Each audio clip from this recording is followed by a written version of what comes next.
Hello there and welcome back. Today I'd like to talk about something that we've all faced, whether we like to admit it or not, and that is emotional pain. You know, that deep ache that you can't quite explain, the heaviness that doesn't show up on a scan, but you can feel it deep within your chest or in your tummy. Maybe it's heartbreak, maybe it's loss, or maybe it's that silent frustration of just feeling stuck, discouraged, lonely, or even misunderstood. It's important that we acknowledge the pain because the first thing that most people do when experiencing emotional pain is to run.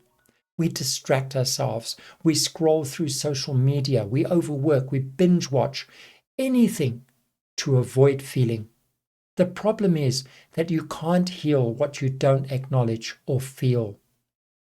Understand that acknowledging your pain doesn't mean that you're weak. It means that you're human. When you acknowledge and name your emotion, you immediately begin to gain power over that emotion. So pause for a moment and ask yourself, what am I really feeling right now? Not what you think you should feel, but what's actually there. That simple act of awareness, that's the first step toward healing. Number 2 is to allow yourself to feel it. We live in a world that tells us to stay positive. But real healing comes from allowing yourself to feel the full range of your emotions: sadness, anger, disappointment, confusion, loneliness. Imagine emotions like waves. They rise, peak, and then they naturally fall. But if you fight them, well, they keep crashing over you. So when pain shows up, don't resist it. Breathe through it. Give yourself permission to cry, to journal, to sit in silence, and maybe even go inside. It's not self-pity, it's self-compassion, and it indicates emotional healing is on the horizon. Number 3 is to shift the meaning. Pain always has meaning, but only the meaning that you give it. Two people can go through exactly the same painful experience, yet one comes out broken and the other becomes stronger. The difference lies in the interpretation of the experience. Ask yourself, what is this pain trying to teach me? How can I grow from this experience? When you shift from, why is this happening to me? What is this teaching me? You step out of victim mode and into empowerment mode. This is a perfect example of neuroplasticity. Your brain begins to rewire and develop new neural pathways based on new meanings. You're literally rewiring your emotional response to the situation.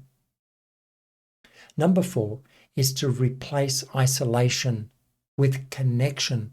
Pain thrives in silence. It grows and becomes stronger in isolation.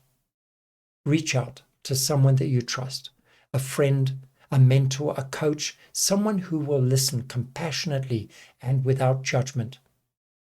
Sometimes healing begins the moment that you feel acknowledged and heard. And if you can't find that person right now, be that person for yourself. Begin by speaking to yourself in a kind and compassionate way, because the words that you whisper internally are the ones that your nervous system listens to the most. Number 5 is to take small, consistent steps forward. Remember, healing emotional pain isn't about having all the answers. It's about taking small, intentional steps each day. That could mean a morning walk, breathing exercises, journaling, or saying no when you've always said yes. You're not trying to disregard or get rid of the pain.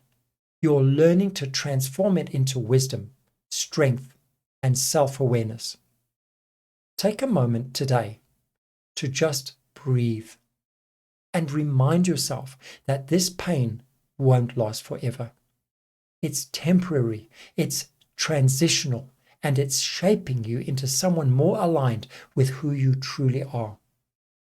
Until next time, stay grounded, Stay present, and remember, healing begins the moment you stop running from yourself. As always, your growth is my passion. I'll see you in the next video.